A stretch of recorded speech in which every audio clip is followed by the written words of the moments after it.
So I decided to do my past work reflection on the reel that I did in my junior year. Um, there was like a lot of challenges that went with the reel in general. The first one was like deciding which software I was going to use. Like I had originally decided to use Blender and Maya and kind of do like a mix, and then Composite and Nuke kind of to show like the step-by-step basis on everything. It was putting way too much stress on my computer. Like just that whole rendering process takes like days on end, and it really was starting to affect my CPU and my computer performance, and I can't really afford a new computer. So I decided to do it in Unreal Engine. So Unreal Engine is primarily a game engine, but it's kind of graduated into films and TV now, especially with like TV shows like The Mandalorian. So the reason for that is because it has a live renderer, right? So like in sense what that means is like you can put your assets and your lighting and it'll kind of show you in real time, not the full rendered look, but it'll give you a good idea of what you're looking at. So it really helps with camera composition, and it really helps with kind of like getting to see like in terms of like cinematography, it really helps you graduate in terms of like, oh, this doesn't look that great, this looks good. And it really helps you in like kind of testing out your lighting, kind of how you would on a real set, but it kind of helps you do it in like online, you know what I mean? Like, because in rendering, like when you're doing it in CG, you kind of have to render and then see how your lighting looks and then make your changes based on that. Here you can kind of do it in real time, similar like how you would be doing like putting a gel on top of a light, or using a Kino in like the real cinematography class. So it really helps you kind of bridge that gap into real and fake lighting, if you want to call it fake. So one of the first hurdles that I jumped to was like in creating the environments. So I had a beach environment set that was basically like kind of like sand, like surrounded by like, it was kind of like an island surrounded by like tons of water simulations with like rocks and a bunch of like little sets inside of the island. So like a real struggle was having to texture sand. So texturing, like that's like kind of like little polygons that you kind of place on top of like your model. So that involves like basically putting a bunch of like images on top of each other and kind of blending it into the model.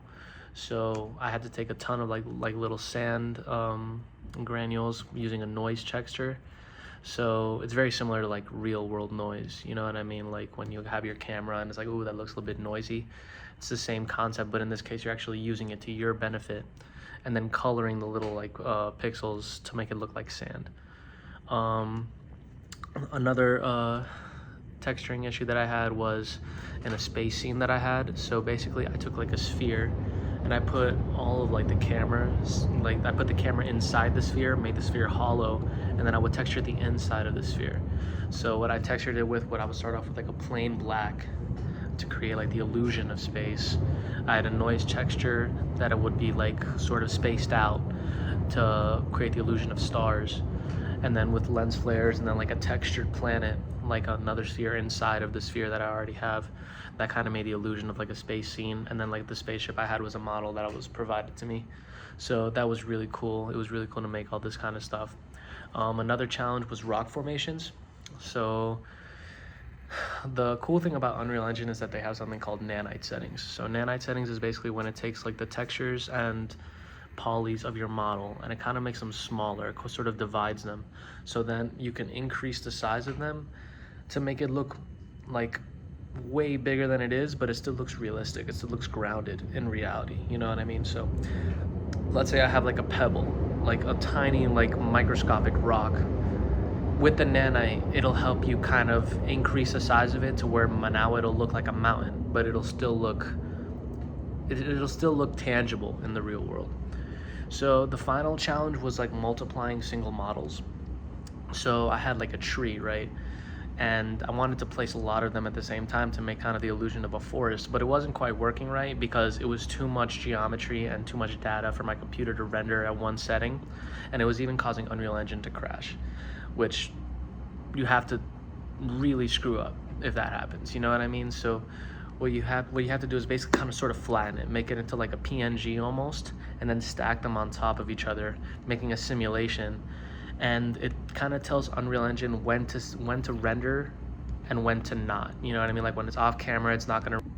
And this kind of got me started with like my node-based programming expertise and my coding.